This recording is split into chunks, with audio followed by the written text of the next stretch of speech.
All right, in this video, I'll be going over what an UML is and how we use it in Java programming. Basically, UML, which stands for Unified Modeling Language, is a standard way we use to visually describe software designs. Instead of jumping straight into code, UML lets us sketch out how classes look and how they related to each other, which makes everything easier to understand before we start programming. There are actually different types of UML diagrams, and each one is used for a different purpose. In Java programming, though, we mainly use UML for two main things. First, to show like all the class details, and the second is to show the relationship between classes. And when we talk about class details, we mean things like class information, all the instance variables that we have inside that, and all the methods and their details. And when we talk about the relationship between classes, we're talking about object-oriented aspects of classes, like which class is inheriting from the other one, and which class is implementing like the other one, which one is a superclass, which one is a subclass, things in that nature. For class details, basically, for explaining all the class details, we usually draw a box and we split it into three sections. Each section explains a different part of the class. So the top part is the class information. This is where we put the class name and also whether a class is a normal concrete class or an abstract class or an interface. The middle part is for instance variables. Here we show things like access modifiers, like it's a public or private or protected, the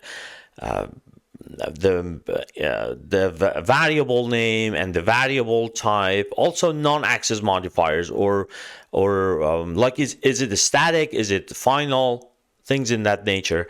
And the third box, the third section, where we explain all the method details, their access modifiers, like is it public, is it private, is it protected, and their non-access modifier, is it like an abstract method, is it a final method, is it a static method, the method name, the type of parameters, and finally if the method has a return type. So by these you can basically explain all details of a class. Just focusing on the information part for a second. If the class is a normal concrete class, we usually just write the class name and that's it, like that. But if the class is an abstract or an interface, we need to make that obvious. So we write something like abstract or interface before the class name, usually inside angle brackets. You can use like a single angle bracket or double. It doesn't really matter. A lot of the time, we also write the name in italic font. So as you can see, this is a normal font. This is an italic font, so it's a little tilted to the right.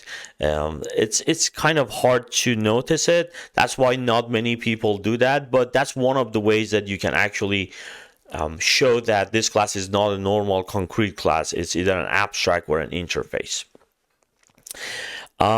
Next up are instance variables. The first thing we always show is the access modifiers. Instead of writing public, private, we use symbols. If it's plus, it means it's a public. If it's minus, it means it's protected. If it's private, if it's a hash thing, it's a hash symbol, means it's protected. Protected means the variables can be accessed inside the same class, by other classes in the same package, also by subclasses, even if those subclasses are in a different package. So basically, that variable will be accessible for the classes in the same family, but it's going to be still hidden and private to other classes. So it's something between the public and private. By the way, I mentioned package. Package is basically just a way to organize classes. In Java, a package usually maps to a folder on your system, on your machine, and that folder can contain multiple classes inside it. Conceptually though, like the package is more like a namespace that helps keep related classes together. So if you want to access a class that's not in the same package, you either need to import it or refer to it using the package name followed by dot and then the class name. So basically, like, we encapsulate all the details inside the class, and in a similar way, we group and organize multiple related classes inside the package, or you can call it a folder if you want. So after that, we write variable names and the variable types, and we use colon here to separate them. So the variable name and variable type should be separated by using colon. And then we also mentioned the non-access modifiers. So the variables could be static or what we call it as a global. So if that's the case, we need to underline the variable name, or the variables could be final or kind of constant, and we use read only at the end to mention this is a final variable. We also use the variable name. We show the variable name all in caps or all in uppercase letters. So looking at these examples, so this is a public instance variable. The name is number, the type is integer. This is a private instance variable. The name is list, the type is array list of strings. This is a protected size variable. And as you can see, it's all in caps. We also have read only. So this is going to be like a constant thing. So it's a final variable. We don't have like an actual constant concept in Java, but that's why we use the keyword final for it. And the type is long. And this is you see the underline here. So this is going to be like a static or global variable, and it's public obviously, and it's an integer type. So for the methods, kind of the same. We always start with the access modifiers, either plus, minus, or protected. There are more actually, but these are the basic ones that we use a lot. But there are more access modifiers. And then we mentioned like the non-access modifiers. So if it is an abstract, we need to mention the abstract in front of it. If it's a global or static, we underline the name, and if it's final, we use leaf. So there's a difference here. So we use the read only for demonstrating final instance variables, but here we are using leaf. Why? Well, here we're also talking about whether or not other classes can override this method. So that means other classes cannot override it. So we use leaf. That means like something at the end of the branch that you cannot touch. So just keep that in mind. For methods, for the final methods, we use leaf. And then we mention the method name, and we kind of need to mention all the parameters, but we don't mention the parameters names, only the type of them. We only mention the type of each parameter. And eventually we use colon, and then we mention the return type of each method. So here are some examples. So this is a public method. It's called size. There's no parameter, and it returns an integer value. So this is going to be like a static method, and it's a public. It has two parameters, and they're double type, and it returns a double type. If you recall that the difference between non-static and a static method is that if a method is non-static like this, so you have to create an object from that class first, and then using that object followed by dot, you can call this method, right? So for example, you want to call the add method on your ArrayList class, you have to create an ArrayList object first, then you can call the add method on it. Why? Because that's a non-static method. But if a method is static, you don't need to create the object from that class. You can just mention the class name and dot, and then you can call your method. So you don't need an object from that class.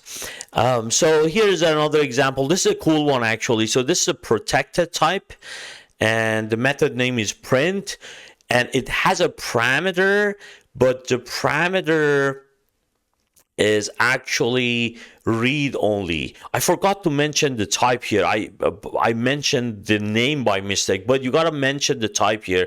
I meant to mention a string here. So this should be a string, not the name, because we only mentioned the parameter types. So this should be a string, and it's read only. That means this parameter should be defined as final. Once it gets a value, you cannot change its value inside this method, which is something you can do.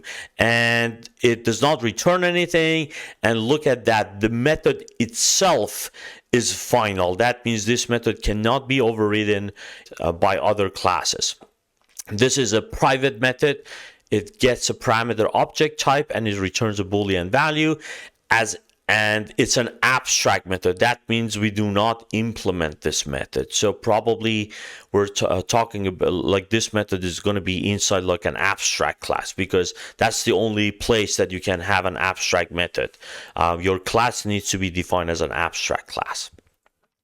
And then in terms of relationship between classes, we use arrows. So if a class is extending another class, it doesn't matter if that class is an abstract or a normal concrete class. If one class is extending another class, we use a solid line and a hollow arrow at the end. So we point from that class that extends the other one. So now this class is going to be considered a superclass or a parent class, and this class is going to be considered a child class or a subclass. Again, I repeat this. It doesn't matter if this is a normal class or an abstract. As long as we are extending it, you got to use this solid line with a hollow arrow at the end. But if you have an interface and there is a class that that wants to implement it, we use a dotted line with a hollow arrow at the end. So this means now this class is implementing this class, and which means this class has to be an interface. So even if you don't know the type of classes, by just looking at the type of these arrows, you can kind of figure out whether or not a class is an interface or a normal class or an abstract class. So that's it. We just use arrows to show the relationships. We always point from the child or a subclass to the parent or a superclass.